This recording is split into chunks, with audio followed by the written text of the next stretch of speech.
Gracias. Hola a todos, soy Paola y antes de ser psicóloga, soy hija adulta de un enfermo de alcoholismo activo. Gracias por la bienvenida.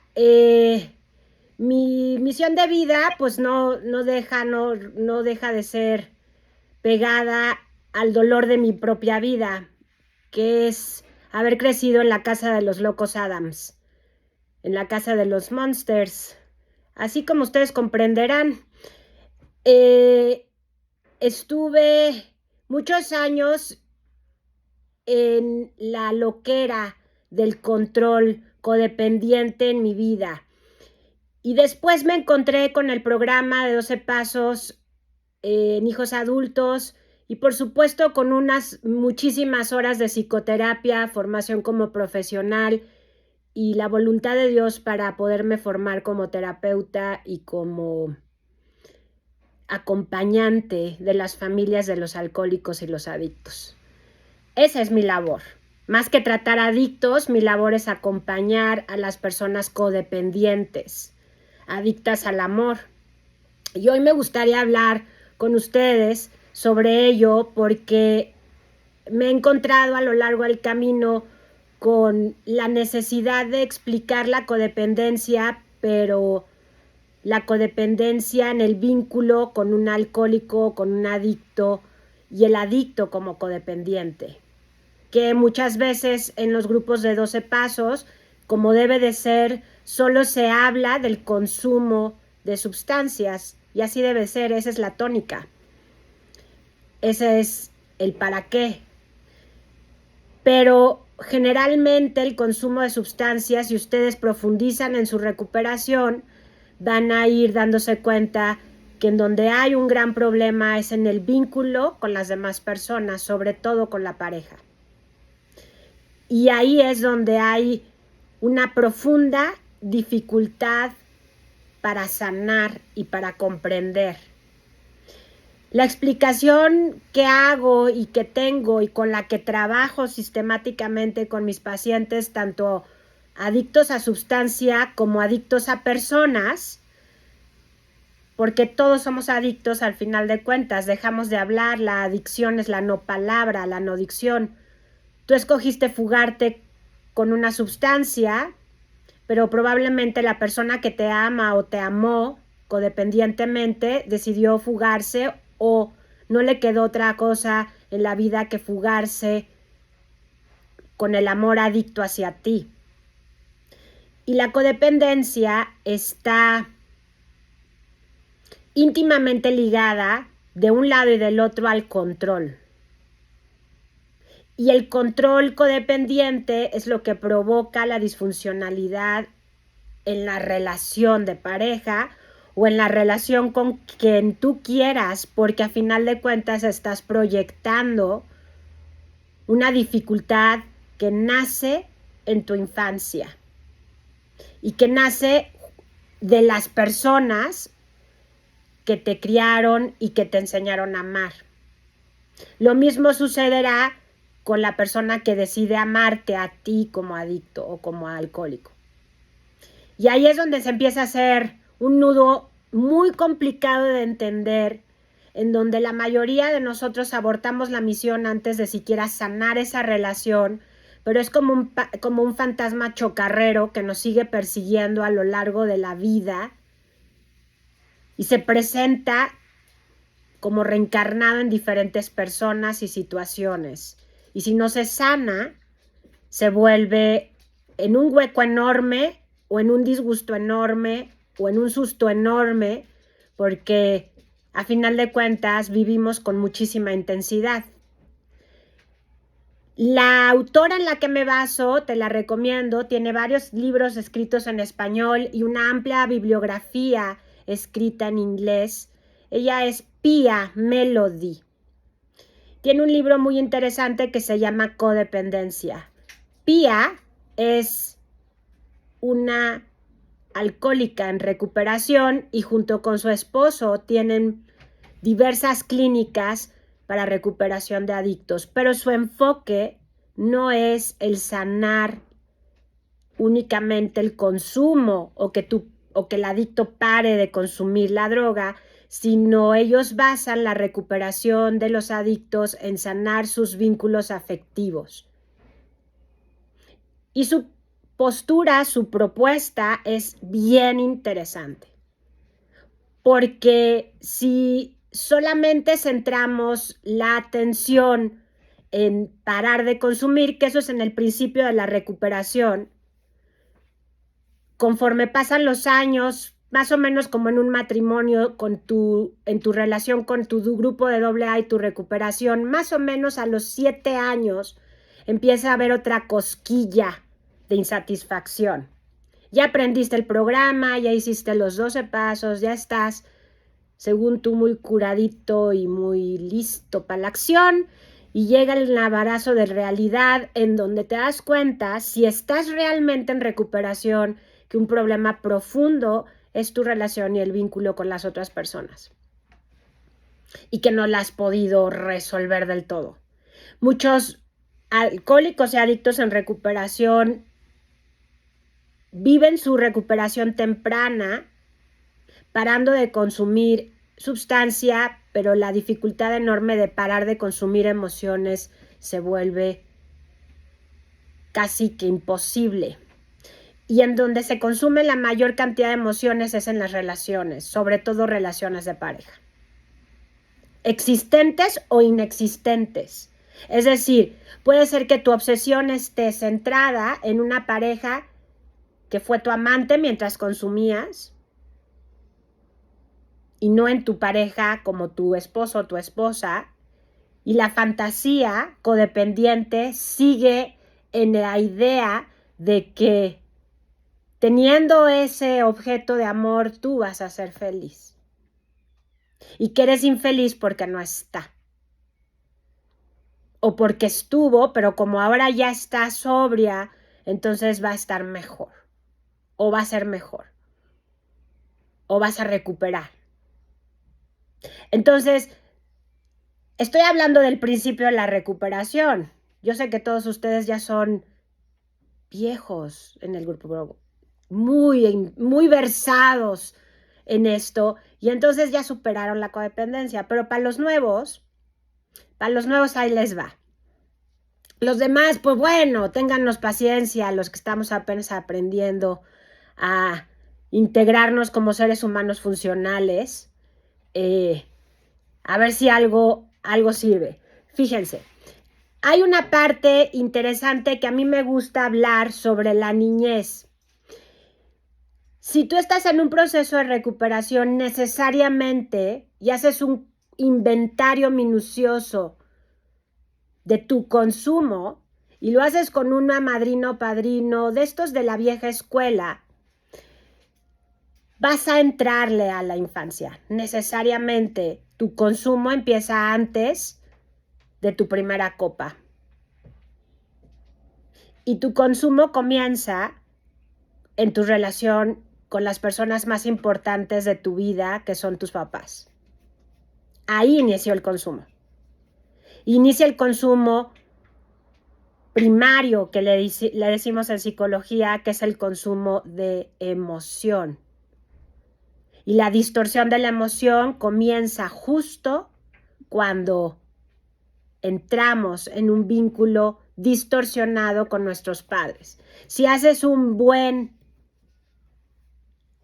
cuarto paso y quinto paso, vas a entender dónde está el trauma. AA no es el espacio para sanar un trauma. AA probablemente sea el espacio para señalar el trauma y después vas a poder sanarlo en un espacio con un profesional.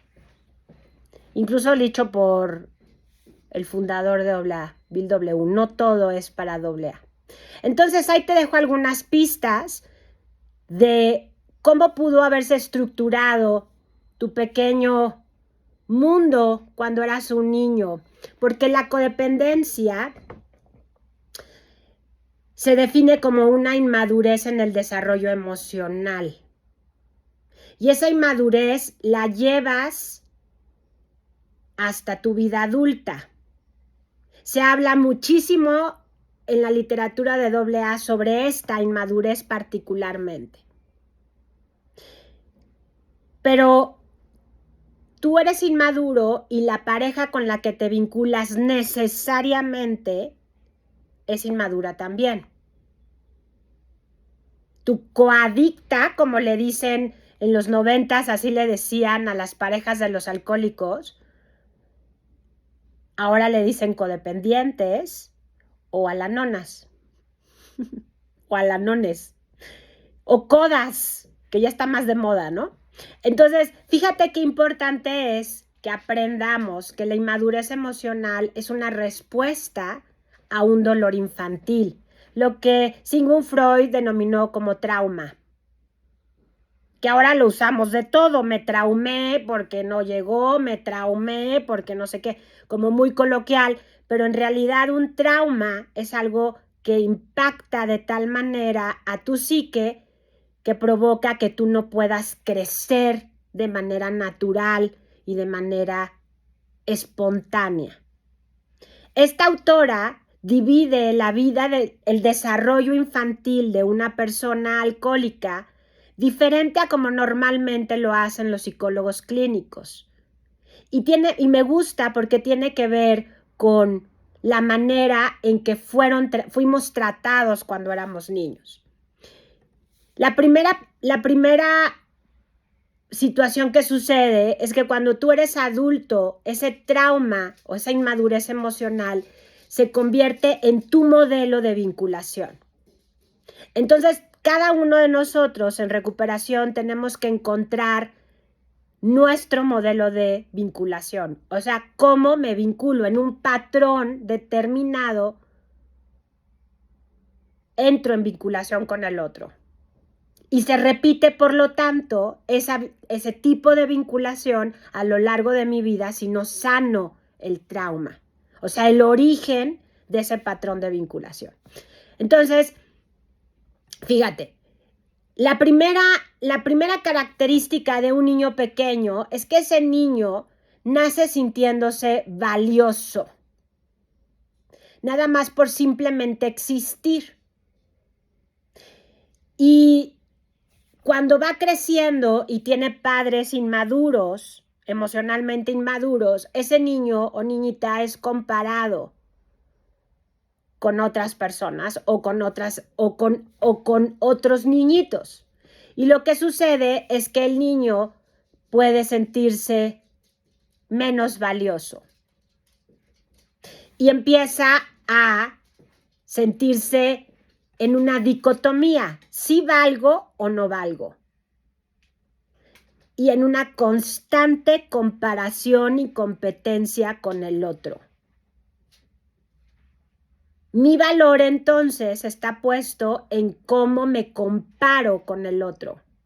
Si soy más chingón que el otro, si estoy mejor que el otro, si tengo más lana que el otro, si tengo un coche mejor, y entonces mi mente empieza a estar sistemáticamente en comparación con el otro. Me comparo con el otro. Soy más valioso o más valiosa que el otro. Y necesariamente esto se vuelve una programación, una manera de vincularme. Y me siento, por lo tanto, generalmente, si soy codependiente, me siento menos valioso. Por lo tanto, siempre estoy buscando compulsivamente ser valioso. Y eso es uno de los motivos por los cuales se genera un vacío existencial enorme, porque siempre estoy buscando afuera compararme y ser más valioso que los demás. Y ahí me puedo atorar enormemente en mi valía y en la manera en que me miro a mí misma, mi autoconcepto. Otra de las características es que los niños son imperfectos. Y las madres, sobre todo las madres, y los padres neuróticos, pretenden que un niño imperfecto que está aprendiendo a vivir sea perfecto. Le exigen neuróticamente perfección. No llores, no sientas, no mires, hazlo así, sé perfecto, sé perfecto, sé perfecto. Y entonces este pequeño niño va creciendo sintiéndose imperfecto, porque nunca llega al nivel de perfección que le pide su mamá o su papá. Y se complementa con la característica anterior, niño valioso, niño imperfecto. Voy buscando entonces ser perfecto para ser valioso. Comparado con el otro, tengo que ser siempre más que el otro, siempre mejor que el otro, siempre tener más que el otro, siempre estar por arriba del otro. Y en mi interior la vivencia es no soy más que el otro, soy muy imperfecto, estoy de la chingada. Y de aquí nace una de las características que le llaman ustedes efecto de carácter, que es la soberbia. Para poder sobrevivir a la necesidad de perfección de mis padres, necesito sentirme superior al otro y reflejar esa superioridad sistemáticamente. Pero ¿qué está escondiendo la soberbia? Entonces, una inseguridad patológica enorme de sensación de imperfección y de no valía. Entonces, la soberbia se convierte en un mecanismo de defensa ante el dolor. Me defiendo del dolor de la imperfección y la no valía con soberbia. Yo soy más que tú. Y claro, como la mayoría de los alcohólicos son bastante inteligentes y no es que se les fundió un cable en el proceso de consumo, se saben de alguna manera más que los demás por su inteligencia, usada de manera perversa, como dicen ustedes en el programa, para sacar al otro, para dejar al otro en un lugar inferior a mí. Otra de las características es que nacemos vulnerables. Somos larvitas humanas que necesitamos ser protegidos, con pocos límites para el exterior, muy vulnerables. Lo que sucede es que yo voy creando límites interiores y necesariamente tengo que crear límites hacia el exterior. Es decir, tengo que ir entendiendo que el otro, que el afuera, es afuera y yo soy yo. Eso se le llama diferenciación.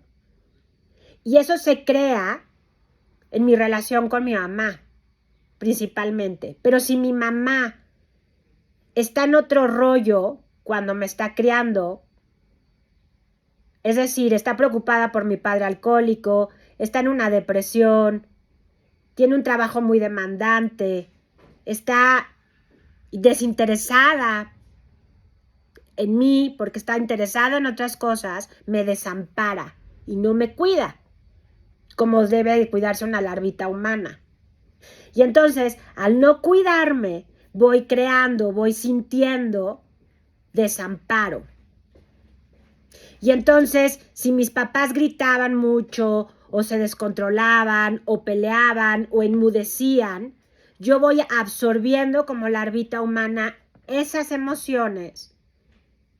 Y como nadie me las explica, me voy sintiendo vulnerable. Me voy sintiendo aterrada por lo que está pasando afuera. Y entonces me voy volviendo adicta. Dejo de hablar, dejo de conectar con el afuera, dejo de expresar lo que pasa porque es peligroso. Y porque no hay quien lo reciba probablemente afuera, o hay demasiada crítica afuera, o poca disponibilidad de esos papás a contener y a acompañar a esta pequeña persona. Y entonces me creo una sensación de vulnerabilidad sistemática. Me siento desamparada, desprotegido, adolorido y me aíslo. Emocionalmente me aíslo. ¿Y cómo se aísla un alcohólico? Consumiendo. Como estas emociones que no se tramitaron cuando estabas pequeño y que te acompañaron hasta la primera copa que bebiste o el primer cigarro de mota que prendiste y dijiste, wow,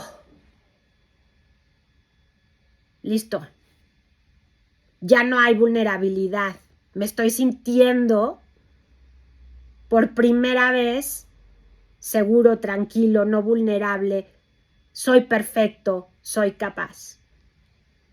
Y entonces la droga, la que hayas escogido, te va a dar ese servicio. Te va a resolver el dolor que llevas cargando hasta los 10, 12, 14 años, 16, 20, 40 años que empezaste a consumir. La otra característica, última característica de un niño pequeñito es la dependencia. Los niños pequeños son dependientes necesariamente por su vulnerabilidad de los padres. Cuando tus necesidades de niño pequeñito eran vistas como un problema para tu mamá, te empezaste a sentir avergonzado de ti mismo por necesitar algo de la afuera. O bien, lo que sucedió fue que te sobreprotegieron y entonces te dieron demasiado cuidado y surge también la vergüenza. Es decir, te hicieron pensar que no podías hacerlo tú solo, que no podías estar bien tú sola, que necesitabas del otro porque tú eras incapaz. O bien, te pidieron que hicieras cosas para proteger a los adultos de tu vida. Creciste demasiado rápido. Tu papá se fue, tu mamá se quedó soltera, tú tuviste que empezar a trabajar muy joven, tuviste que cuidar a tus hermanos más chicos, tuviste que convertirte en la pareja de tu mamá o en la pareja de tu papá. Y entonces esta vulnerabilidad se convirtió en algo que no te dieron permiso de tener. Te tuviste que convertir en un tough guy desde muy chavito porque no había quien te defendiera. Pero no quiere decir que esa vulnerabilidad se terminara o se acabara. Tú creciste con ella y te quedaste interiormente vulnerable, con una sensación de desamparo sistemática. Y entonces cuando entrabas en consumo, eso se quitaba también, se desaparecía también. Te ayudaba a evadir la sensación de desamparo y soledad que trae crecer en una casa en donde te tuviste que convertir en el niño Golden Boy, el más importante de todos, con una sobreexigencia de ser el Golden, o hazte para afuera, hazte para allá. El sácate para afuera, no eres importante, porque hay otras cosas más importantes, otras personas más importantes que tú. ¿Se dan cuenta cómo los extremos se juntan? Muy visto o no visto, te llevan a al mismo espacio, al mismo lugar de vulnerabilidad. Vamos entonces a explicar, ya que te expliqué las características de un niño pequeñito, vamos a explicar cómo esto se convierte en una disfuncionalidad en tus relaciones como adulto con las personas que amas.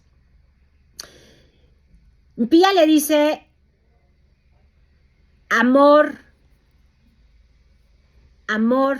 a lo que hay entre una pareja codependiente, pero la característica que Pía utiliza es adicción al amor.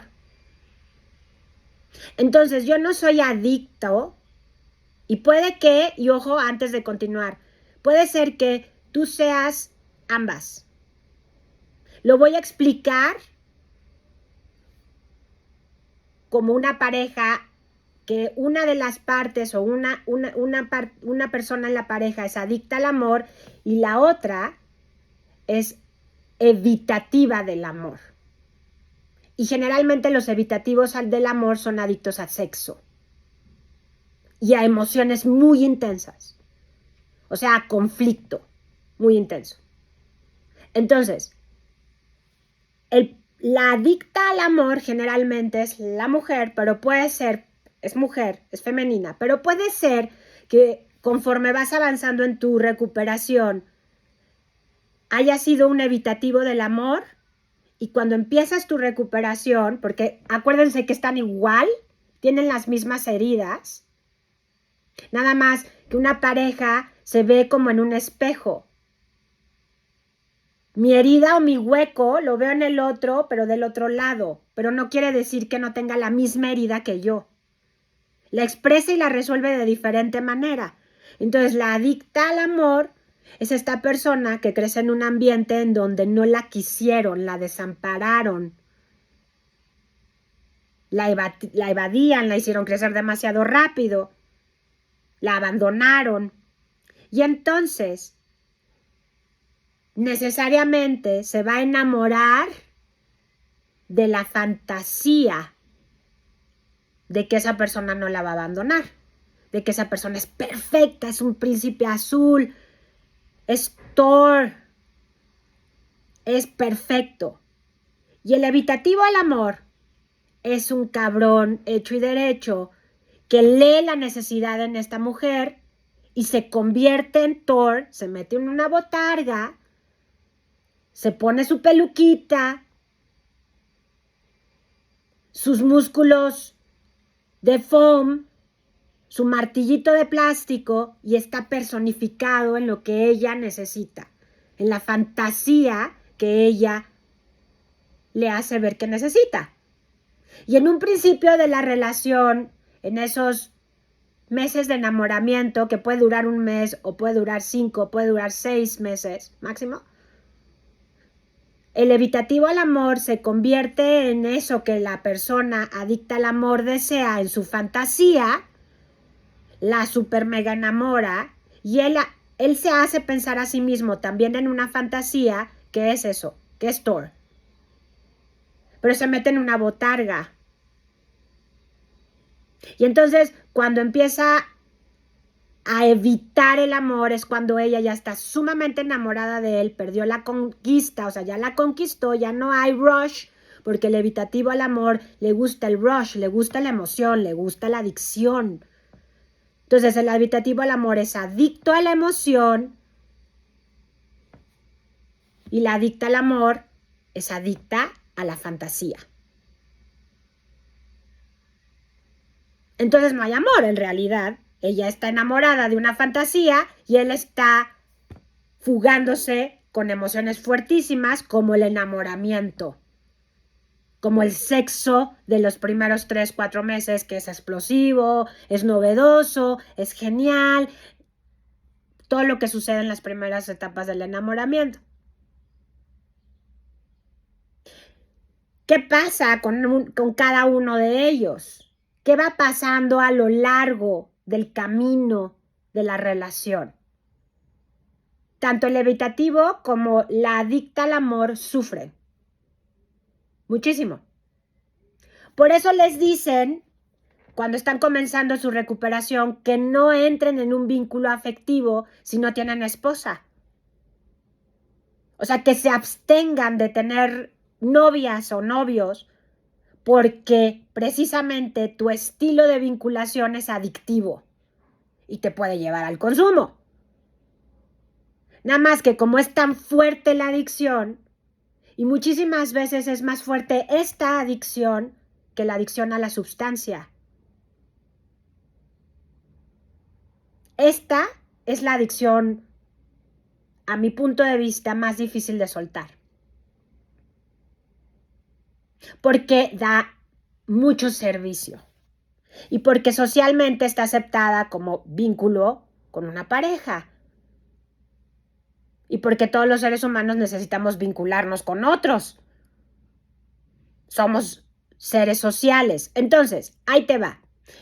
La adicta al amor tuvo un papá o mamá que la abandonó o lo abandonó. Vivió negligencia y entonces entra en esta fantasía de que cuando se enamore va a ser de una persona que nunca la va a abandonar, que va a ser totalmente amada y aceptada y que como nunca la va a abandonar, ella lo va a hacer todo para el otro y ese otro va a ser todo para ella.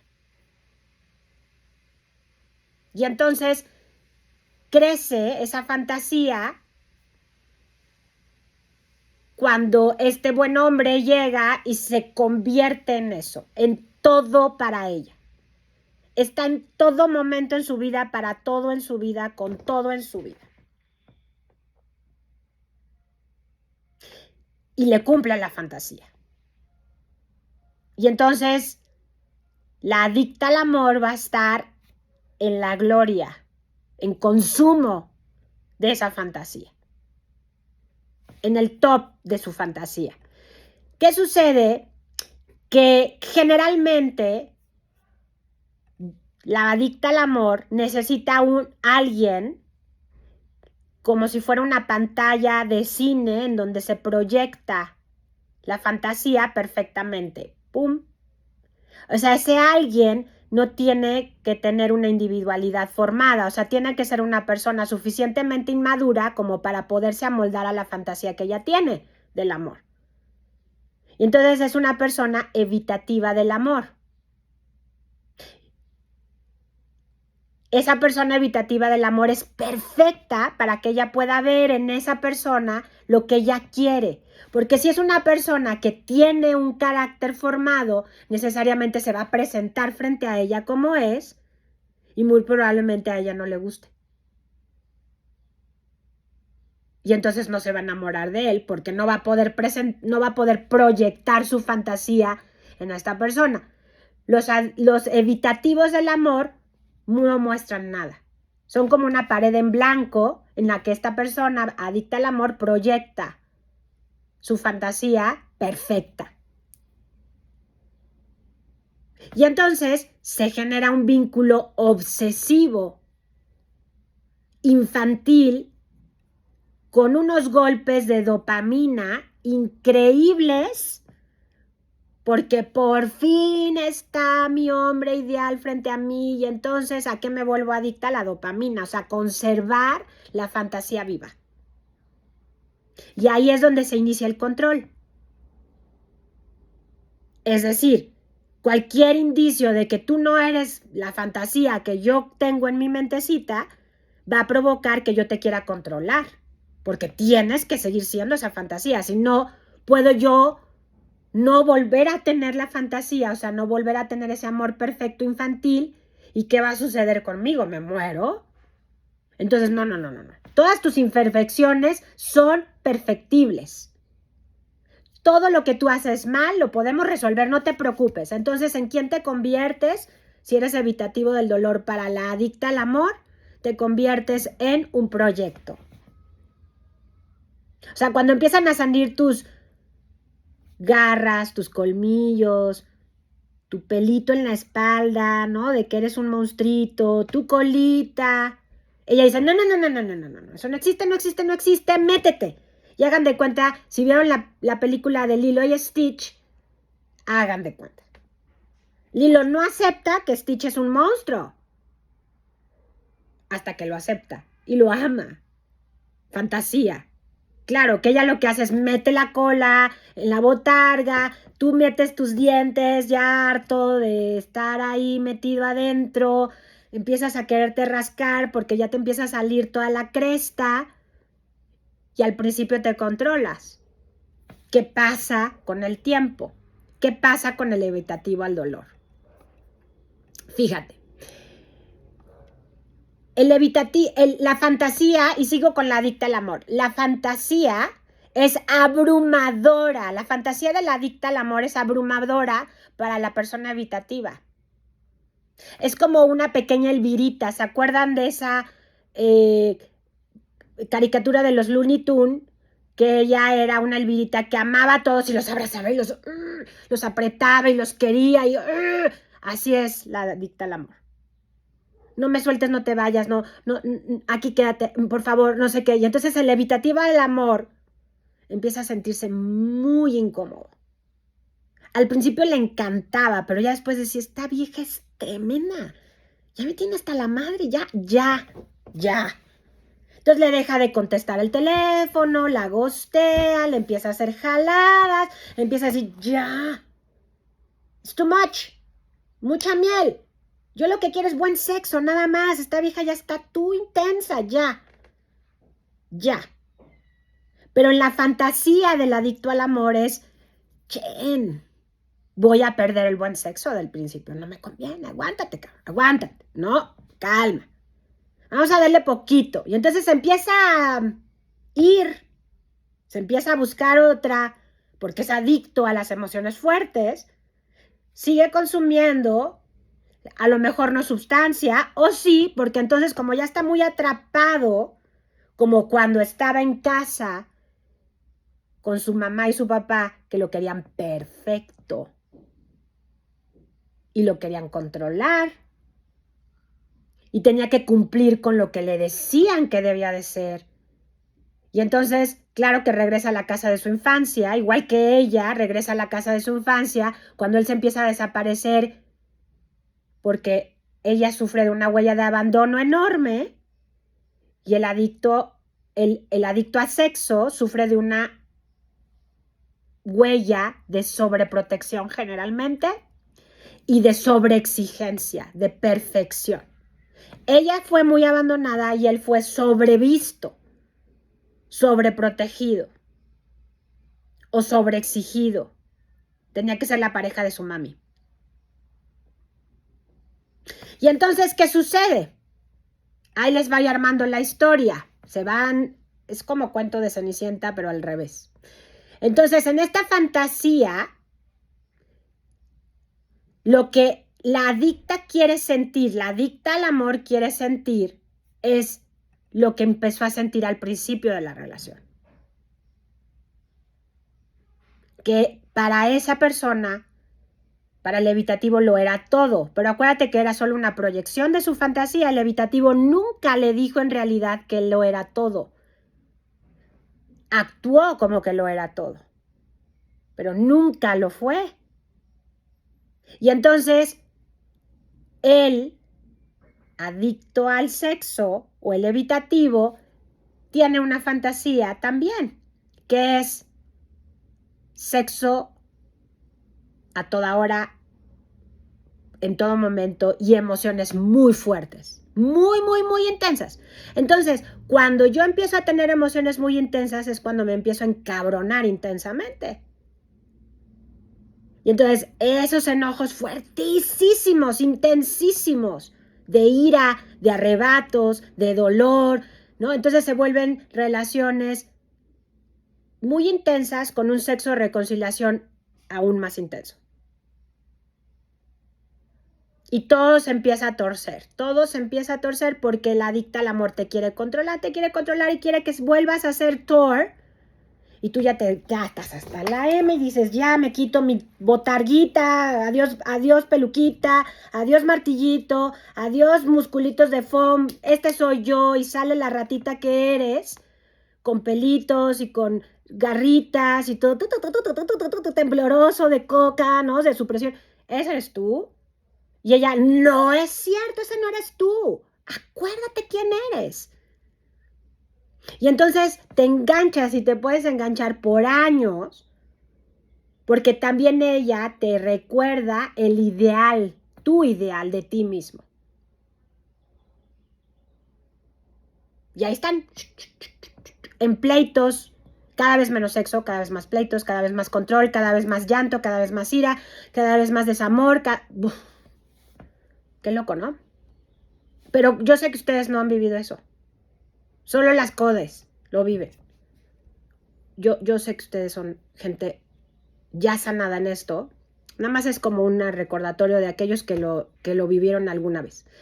Entonces, fíjate, ¿qué sucede con la otra parte? Ahí te va la descripción del adicto al sexo o el evitativo. El evitativo o la evitativa es alguien que fue sofocado cuando estaba pequeño, que tuvo que crecer rapidísimo y que encontró en el sexo una manera de fugarse de la relación. Es decir, yo tengo un vínculo contigo, y lo entrecomillo, tengo un vínculo contigo, pero evito la relación. Yo solo me vinculo contigo si tenemos sexo, si no, no hay vínculo. Y en mi mente chueca pienso, hay vínculo porque tengo sexo con ella. Y es muy bueno Y es genial porque es muy buen sexo. Porque ella te proyecta eso que ella quiere que tú seas y entonces tú te conviertes en ese que deberías de ser. O sea, te ve todo lo bueno, todo lo guapo, todo lo maravilloso que siempre has querido ser, que no eres, cabrón, pero, ¿no? Ella lo ve porque eres una fantasía, en realidad, no eres tú. Y tú obtienes exactamente esa admiración y esa hipervaloración y ese control. La fantasía de el evitativo es yo controlo esto. Yo digo cuándo, cómo, dónde, a qué hora, yo lo controlo. Yo la controlo a ella. Ella está aquí porque yo soy Thor para ella. Aunque adentro, tú sabes que eres una ratita, ¿no? Pero te creas, te compras la fantasía y entonces empiezas a controlarla y a manipular y a decir es que si me quisieras las cosas serían así, es que si no haces esto, ¿por qué? Y entonces entran todas estas aristas y todas estas chuequeces en las relaciones en donde se deja de hablar lo que es importante y se empieza a aparentar lo que no es, pero también empiezas a controlar con celos. Seguramente tienes a otro y por eso ya no quieres tener sexo conmigo y seguramente estás con no sé quién y entonces tu mente ahí empieza también a jugarse porque si te acuerdas, el habitativo al amor es una persona que creció sin tener un verdadero amor. Tenía que convertirse en lo que su mamá le decía para el otro. Entonces, qué importante es que vayamos armando el tema. Fíjate, tuviste padres generalmente o madres muy sofocantes, pero al mismo tiempo ausentes. O sea, te sofocaban con su amor, pero no estaban para lo que tú necesitabas. Solo estaban tú estabas para lo que esa mamá necesitaba de ti, que era que la acompañaras de manera sofocante. Entonces, ya se armó la machaca, ya están los dos juntitos, ya se quieren un montón, ya se controlan muchísimo, ya se dicen la vida miserable, y lo que acaba sucediendo es que el adicto al sexo o evitativo de la relación acaba abandonando la relación y queda como un villano. Y entonces la abandona, desecha a esta pobre mujer, pobre, y entonces se va con otra chava. Generalmente, como son adictos al sexo, pues tienen muchísimas otras parejas, entonces con otra. Y esta señora, esta persona, la que es adicta al amor, se queda en un duelo imperdible porque para ella hasta que la muerte los separe, en un abandono terrible. Y el evitativo del amor se siente mega culpable, avergonzado de ser él mismo y no a gusto consigo mismo otra vez. Entonces tiene que buscar otra vez una fuga, otra chava, otra relación, convertirse otra vez en Thor, comprarse la historia y una y otra y otra. Y ella le dura el duelo un rato y hay muchas de ellas que duran pegadas a los adictos al sexo o evitativos por décadas, esperando a que un día el milagro suceda y ese hombre cambie.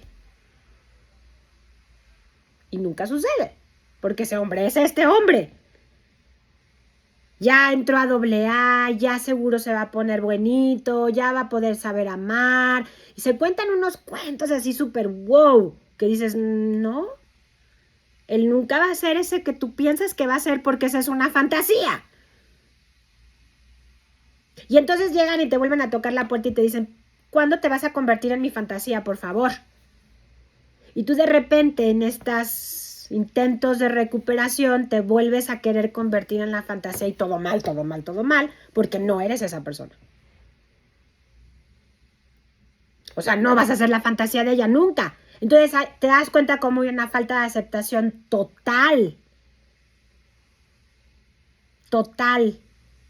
No te aceptan, pero tú tampoco te aceptas, pero entonces nadie se acepta, pero wow.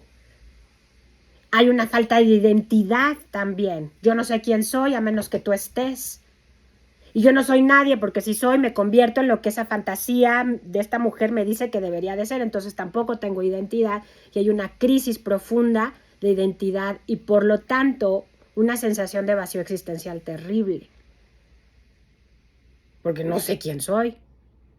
No sé qué quiero, no sé qué no sé. Y cuando entramos en recuperación, generalmente esas son las preguntas que nos tenemos que hacer. Pero si estamos ahí envueltos en una relación literal tóxica, es mucho más difícil que haya luz y entendimiento porque entonces las fantasías de los dos y la evitación de uno y la fantasía de la otra empiezan siempre a impactar. No te estoy diciendo con esto que no hay remedio. Ahí te va el remedio, me quedan unos minutos. Ahí te va el remedio. ¿Qué tienes que hacer? Lo primero que tienes que hacer es sentir. Darte permiso de sentir. O sea, dejar de evitar el dolor con mujeres o con parejas o con fantasías. Sentir la realidad de lo que te sucedió y las emociones más intensas que son la vergüenza, el enojo, el miedo y el dolor. Generalmente no me recupero porque no me atrevo a sentir la vergüenza de ser yo mismo. El profundo enojo que tengo con las personas que me criaron, pero también conmigo mismo, conmigo misma. Muchísimo enojo hacia uno mismo. Y también es importante sentir el miedo de avanzar. Porque a final de cuentas acuérdate que tú estás reaccionando y vinculando de esta manera, porque así aprendiste, pero también así aprendiste a defenderte del dolor. Entonces, avanzar, quitarte esta manera de vincularte y entenderla es un gran paso, pero ¿qué haya de cambio de eso? ¿Yo cómo me voy a vincular si no tengo esta manera de vincularme, que es la que aprendí para defenderme del dolor? Entonces tienes que aprender quién eres realmente tú, qué te pasó a ti en la historia personal, tus miedos, tus dolores, tus angustias, tu historia con tus papás, tus abandonos, tus mecanismos para sobrevivir, que son estos mecanismos de defensa. Y entonces acordarte que hoy tú te puedes dar una mejor relación, pero con la persona más importante que debe de haber en tu vida, que eres tú. Pero también te puedes dar una relación de trascendencia con lo que es la base de un programa de recuperación, que es Dios. Entonces no puede haber recuperación sin un sentido de trascendencia. Y no puede haber recuperación si no existe algo más grande que nosotros y la jodida realidad en la que crecimos. Y entonces, cuando encuentro al Dios de mi entendimiento y construyo una relación sólida y fuerte con ese Dios, voy encontrando, porque así es Dios, voy encontrando cómo vincularme de manera más sana. ¿Y en dónde encuentro a Dios? Generalmente en los grupos de 12 pasos. En mi jodida relación con mis compañeros de 12 pasos. Por eso te dicen, no te vincules sentimentalmente con tus compañeros, güey, porque si no te vas a volver loco otra vez. Claro, pues si vengo del despeluque de acá y me vuelvo a vincular, ¿cómo me voy a sanar? Yo tengo que encontrar en los grupos, que es en donde se encuentra la gente que está en el intento de ser mejor, un vínculo diferente en el que yo ensaye en una relación no sentimental de pareja quién soy yo realmente y quién puedo ser realmente. Pero si no es entre tú y yo, compañero, compañera, no hay recuperación. ¿Qué voy a recuperar entonces? Mi vínculo sano lo voy a construir con ustedes. Gracias al profundo amor, profundo respeto y solidaridad que existen en los grupos de los 12 pasos. A cualquiera que te afilies, la temática y la tónica es la misma. Estamos aquí todos bien jodidos, vamos a ayudarnos unos a otros medianamente a ver cómo le hacemos juntos, ya no estás solo. Porque tanto el que es adicto al amor como el que es evitativo al amor están en una soledad crónica. Entonces, ¿qué sana el grupo? Sana mi soledad crónica. Me voy a dejar de sentir solo si empiezo a abrir mi corazón, a decir lo que me pasa, a tener una madrina o un padrino que me acompañen de manera sana y me enseñen cómo vincularme de otra manera diferente, en donde van a ver quién soy yo realmente, no quién estoy escondiéndome de ser por el dolor que me dio ser yo y crecer en donde estaba. Y después tengo que sanar el trauma del abandono o de la sobreexigencia y tengo que madurar. Y se pone bueno. Porque ahí está el doble A es lo que me impulsa, doble A me lleva a madurar. Si yo hago los 12 pasos, como los dijo los 100 hombres del famoso libro azul, si yo me pongo la pila y hago los 12 pasos, necesariamente voy a madurar. Y por eso tengo que regresar a repasar mis 12 pasos, aunque tenga 20 años en recuperación, porque mi trauma me va a llevar y me va a jalar a la inmadurez emocional. Y tengo que estar atento a mi relación con mi Dios, mi poder superior, pero también mi poder superior son todos ustedes juntos, en unidad, para que yo no sea más importante o mi trauma y mi dolor no sean más importantes que la recuperación que estoy buscando. Y entonces se vuelve más importante la recuperación que el dolor. Y ustedes son los que me enseñan a madurar. Claro, no voy a dejar de hacer mi comercial. No todo se sana en AA. O sea, los traumas de la infancia sí son vistos en AA, y lo repito, pero se tienen que sanar en un espacio, pues, terapéutico. Ok, fíjate. Tengo que amarme a mí misma, no hedónicamente o soberbiamente, sino tengo que aprender a aceptar quién soy y de dónde vengo. Y aceptar el estilo en que me he vinculado con los demás. Si lo acepto y logro ver mis pedacitos rotos, voy a poder armar el rompecabezas. Y cuando armo el rompecabezas de mi vida, me doy cuenta que hay piezas que faltan. Hay piezas que voy a construir con ustedes en el grupo que no tengo. Hay otras que voy a construir en espacios de salud con profesionales. Y hay otras que no voy a poder construir y que tengo que aceptar que ahí está el hueco. Y no hay más. Y tengo que aprender a estar atento a ese hueco, atenta a mi hueco, para no quererte meter a ti a llenar mi hueco, pareja. Entonces tengo que aprender a vivir con mi dolor, porque hay parte de mi vida, si estoy en recuperación, que tengo que aceptar que no voy a poder dejarme de doler.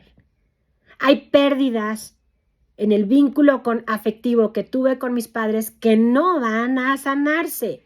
O sea, no voy a dejar de tener ese hueco cuando mi papá se murió, por ejemplo, o que se fue con otra vieja. Eso no va a suceder, va a estar ahí el hueco, voy a tener que aprender a vivir y a reconocerlo para no quererte meter y embonarte en ese espacio y entonces te duele a ti, me duele a mí, todo mal. Otro punto es que tengo que aprender a aceptar lo que no puedo cambiar. Si me quiero vincular con alguien, porque es a lo que me invita AA, al vínculo desde el amor, voy a tener que aceptar que el otro es otro, yo soy yo, que no va a ser como yo quiero y que acepto que esa persona es imperfecta como yo. Y trabajo lo que Melody dice que son los espacios del niño que creció como un adicto, que se convirtió en un adicto. Y entonces trabajo mi vulnerabilidad, trabajo mis huellas de abandono que todos traemos, trabajo el no ser perfecto, trabajo mis defectos de carácter, que son los que me marca el programa, que son excelentes guías para poder entonces poder combatir mis defensas ante el dolor. Todo defecto de carácter es una defensa del dolor. Y entonces, si trabajo bien y a profundidad, tengo una relación profunda con Dios y valoro mi vida y valido mi talento y valido mi chingonería, porque también se vale. Yo sé que ustedes son egorreductivos, pero de repente se vale decir sí, hay muchísimas cosas muy chingonas en mí que vale la pena compartirlas y vale la pena ponerlas al servicio del otro. Entonces ahí es cuando empiezo a sentirme más tranquilo, porque ya no empiezo a buscarlo en el otro, porque lo tengo que encontrar en mí. Frase muy trillada, pero real. Si yo no lo encuentro en mí y no sé qué me falta a mí, lo voy a buscar siempre afuera o lo voy a evitar afuera. Se sana la codependencia. Para Pía Melody sí, y para Paola Rivero también. Yo necesariamente puedo aprender, después de un proceso de sanarme, cómo vincularme sanamente y tener una relación imperfecta con alguien que tiene un alma perfecta. Porque Dios habita en esa otra persona a la que decido amar. Si yo me conozco, me sé, me reconozco en mis defectos, no le voy a pedir al otro, ni lo voy a intentar controlar, ni lo voy a tratar de evitar. Voy a poder amar al otro como es. Y entonces aplico la base del programa de AA, que es acepto al otro como es, no lo cambio, no lo controlo, no lo voy a curar, solo lo voy a querer, mientras nos podamos acompañar libremente, no obsesivamente. Creo que ya se me pasó 3 minutitos. Muchas gracias por permitirme platicarles sobre la codependencia en adictos. Temazo. Muchas gracias.